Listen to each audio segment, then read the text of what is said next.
לפני שנים רבות, בארץ רחוקה רחוקה, חיו להם באושר האלון המצוי והאלה הארץ ישראלית, יחד עם חבריהם לחורש הישראלי, הכתלב המצוי, אלת המסטיק ובן זוגה, החרוב המצוי, ואורן ירושלים. האלון המצוי והאלה הארץ ישראלית גדלים על קרקע מסוג טרה רוסה, אך יכולים להימצא גם על קרקע מסוג רנזינה חומה. מדובר בחורש הים תיכוני המצוי ביותר בארץ, בעיקר בהרי יהודה. החרוב המצוי ואלת המסטיק גדלים במפנים דרומיים רבים, בעיקר באזור המעבר בין שפלת יהודה להרי יהודה. עצים אלו מסוגלים לגדול במקומות עם רוח חזקה וטמפרטורות גבוהות. הכתלב המצוי נמצא בדרך כלל באזור חברי, ומדובר באחד מהמרכיבים החשובים של החורש באזורי ההר הגבוה. אורן ירושלים גדל בהרי יהודה במקומות ספורים בלבד, בדרך כלל על קרקע מסוג רנזינה בהירה. בשנים האחרונות ניטע אורן ירושלים באופן מוגבר ברחבי הארץ, עד כדי השתלטות על הנוף. האלון המצוי והאלה הארץ ישראלית היו לזוג אוהבים. בכל מקום ניתן היה לראותם יחדיו. הם לא יכלו להיפרד אחד מהשני כלל. הו, אלה אהובתי, מה יפה את? אלון, יקירי, אהוב ליבי, מחמל נפשי, בוא נשאר יחדיו לעד. אחת הסיבות לכך שהאלון המצוי והאלה הארץ ישראלית גדלים בדרך כלל ביחד בחורש הים תיכוני בין השאר, היא כי העצים הללו גדלים על אותו סוג קרקע, טרה רוסה. טרה רוסה היא אדמה בעלת מינרלים רבים ותרכובות חנקן עם חמצן הנחוצות לעצים. על סוג הקרקע רנזינה בהירה גדל מין נוסף השייך לחורש מטבעו, אורן ירושלים. מאחר והאלון והאלה הם עצים חזקים המותאמים לשטח, הם דחקו את האורן אל קרקע הרנזינה הענייה יותר בחמצן, ואשר תרכובות החנקן בה מרוכבות עם מימן. ברבות השנים ניטע האורן ברחבי הארץ עד כי השתלט על הנוף הכללי. האורן הצליח לשגשג כל כך על הרנזינה בזכות סימביוזה עם פטריה בשם אורניה, הגדלה על שורשיו בתוך הקרקע ויוצרת רשת קורים מסועפת. משק המים ברנזינה לא טוב כמו בטרה רוסה, והפטריה שואבת מים משטח רחב ועמוק באדמה ומעבירה אותם לאורן. בתמורה לכך, האורן נותן לפטריה מוצרי פוטוסינתזה. כמו כן, בעקבות נוכחות הפטריה נכנס יותר אוויר לאדמה ויש בה יותר חמצן, ולכן יוני האמוניה מתחמצנים ויש לאורן גם יוני NO3 ו-NO2. כמו כן, האורן מייצר חומרים מעכבי נביטה, אשר מונעים נביטה של זרעי הצמחים אשר מנסים לנבוט סביבו. כך, אין צמחים נוספים הגדלים סביב האורן ומתחרים איתו על משאבים. בעקבות זאת, לאורן יש יתרון נוסף אשר מאפשר לו להתרבות יתר על המידה. אתם עוד תראו, יום יבוא ויהיה המין השולט בכל רחבי החורש. אדחוק את כולכם לפינה.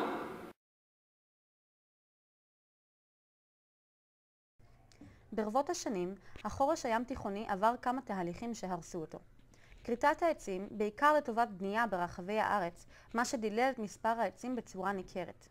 ראיית צאן מוגברת, שפגעה בעצים עד כדי כך שהגיעו למצב ממנו לא יכלו להשתקם. אך הסיבה ההרסנית ביותר היא ללא ספק שריפות מעשה ידי אדם, בין אם מדובר בהצתות מכוונות ובין אם מדובר ברשלנות. הגורם מספר אחת לכך שהשריפות קטלניות כל כך לחורש הים תיכוני הוא ללא ספק אורן ירושלים. עץ זה הוא מין פולש שגדל מהר והשתלט על הנוף הטבעי של החורש. האורן בצורתו הטבעית גדל במספרים קטנים, בקבוצות ובאזורים מוגדרים. הבעיה נוצרה עקב יבוא מוגבר של עצי אורן מאירופה על מנת לייער את הארץ בשנותיה הראשונות. העצים ניטעו במרווחים קטנים אחד מהשני, התרבו במהירות וצמרותיהן קרובות אחת לשנייה. מחטי האורן עתירים בשמנים אתריים הידועים כדליקים ביותר. כל הסיבות הנ"ל גרמו להתפשטות שריפות רבות, בעיקר בחודשי הקיץ החמים. בצורה טבעית, שריפות נגרמות כתוצאה מברק, כלומר אך ורק בחורף. בעקבות כך, השריפה שוכחת תוך זמן קצר בזכות הגשם, ואינה מצליחה להתפשט למרחקים רבים. מפני שהשריפות הן דבר טבעי, לעצים שונים ישנם מנגנוני התחדשות בעקבות שריפה.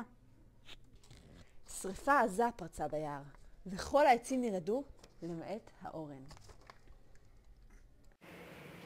תשרפו כולכם, לי יש נשק סודי. אלה, אל תעזביני. אלון, אני לא יכולה יותר, שורף לי כל כך. לאורן פירות המכונים מצטרובלים. אצטרובלים אלו מתפוצצים בעקבות חשיפה לחום הגבוה, וכך מפזרים את זרעיהם לכל עבר. זרעים אלו עמידים בפני חום ונובטים לאחר השרפה. לשאר העצים מנגנונים שונים המאפשרים להם להתחדש לאחר השרפה גם כן. עצים רבים הם בעלי כמות גדולה של שעם בגזע. השעם נשרף לאט מאוד כי הוא מוליך חום גרוע, ובכך מונע מהאש לכלות את הגזע. מנגנון התחדשות נוסף הוא צמיחה מחודשת מהניצנים הצדדיים. כאשר נפגע הניצן הקודקודי המאפשר לעץ לצמוח לגובה. העץ מעתה יצמח בצורת שיח, וזהו מצב בלתי הפיך. כעבור זמן מה, השריפה שכחה וגשם זלעפות החל לרדת. אלה, האם את בסדר? אלון יקירי, אני פה, קצת שרופה, אך כה מאושרת מהגשם. תהליך השיקום הטבעי נעשה על ידי סוקצסיה, שהיא מהלך חילוף החברות בטבע מחברת החלוץ ועד לחברת השיא. חברת החלוץ היא הצמחים הראשונים המתחדשים לאחר המפגע. זוהי חברה ירודה המתפתחת מהר ומורכבת בעיקר מצמחים חד-שנתיים, גיאופיטים וצמחים עשבוניים. חרקים ובעלי חיים קטנים כגון מכרסמים ניזונים מצמחים אלו. החברה הבאה בתור היא חברת החלוף, בה גדלים בני שיח ושיחים. מדובר בשלב ביניים, בו הקרקע כבר יותר יציבה ומאפשרת את צמיחתם של שיחים כגון הלוטם והסירה הקוצנית. חברת השיא, המצביעה על התאוששות מושלמת של האזור הפגוע מן השרפה, מורכבת מעצים רב-שנתיים, אשר התפתחותם מורכבת ואיטית יותר, בשילוב שיחים וגיאופיטים. בשלב זה מגיעים לאזור גם בעלי חיים גדולים, הניזונים מהצמחייה העשירה והמאוזנת אקולוגית. עידן סוקצסיה! ישנם שני סוגי סוקצסיה. סוקצסיה ראשונית, כאשר חברת חלוץ מיישבת בית גידול חדש שנוצר, כמו למשל לאחר התפרצות הר געש, ציפה של איים וכו'. סוקצסיה משנית מתרחשת לאחר הפרעה בשטח בו כבר היה בית גידול לפני כן, ויש בו זרעים או שרידי צמחים, למשל לאחר שריפה או הזרמת מים באזור צחיח. ישנם 3 מודלים של סוקצסיה משנית. מודל ראשון הוא מודל ההטבה. חברת צומח אחת מכינה את הקרקע לחברת צומח בדרגה גבוהה יותר. למשל, עשבוניים מכינים את הקרקע על לבני שיח ושיחים וכן הלאה. כלומר, הסוקצסיה מלאה ומגיעים אל חברת C. מודל העיכוב, עשבוניים מעכבים נביטה של עצים ולא מגיעים לחברת C. בשנה הראשונה הם כבר מלבלבים, אך הם מעכבים את התחדשותם של העצים. ישנה תחרות בינם לבין הזרעים והנבטים של העצים. העשבוניים, הגיאופיטים והחד-שנתיים הם בעלי מחזור חיים קצר, ולכן הם מחסלים את משק המים והמשאבים שבקרקע, ולנבטים של העצים נשארים מעט משאבים. זרעי העצים המתחילים לנבוט לא מצליחים ליצור שורשון ארוך מספיק עמוק בקרקע של מעל מטר, והצמח לא ישרוד. זאת מפני שהעשבונים מייבשים את הקרקע, ואם לא יהיה לנבט העץ שורשון מספיק עמוק, הוא לא יצליח לנוק מים ויתייבש. לכן הגדילה של העצים באה מאוחר יותר, אם בכלל, לוקח להם יותר זמן לשגשג. מודל השלישי, מודל שאינו מטיב ואינו מעכב.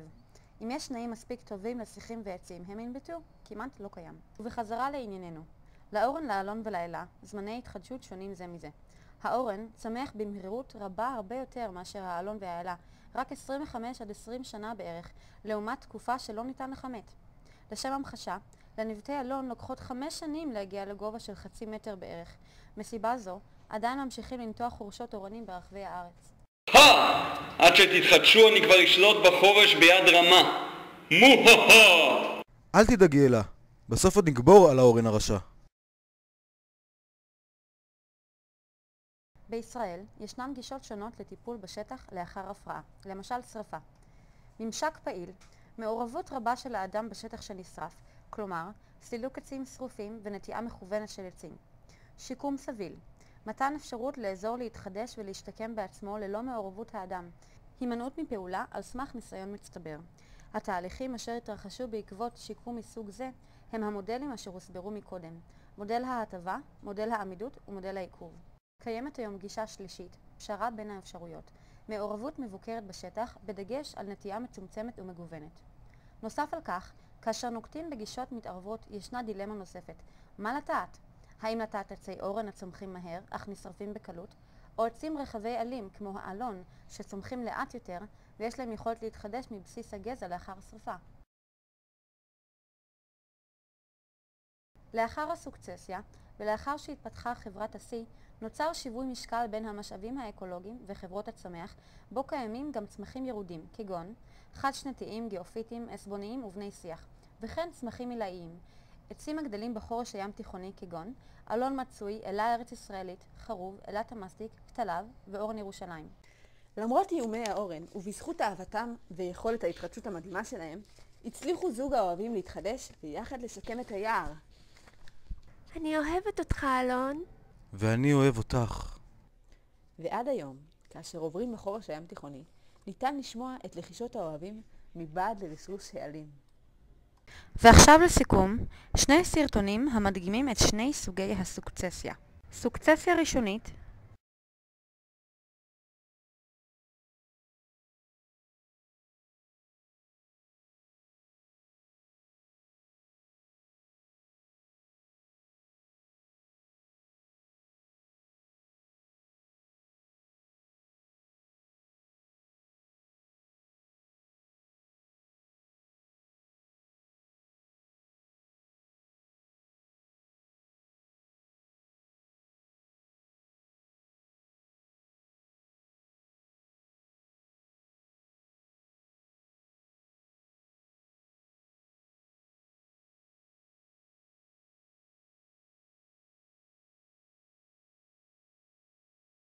סוקצסיה משנית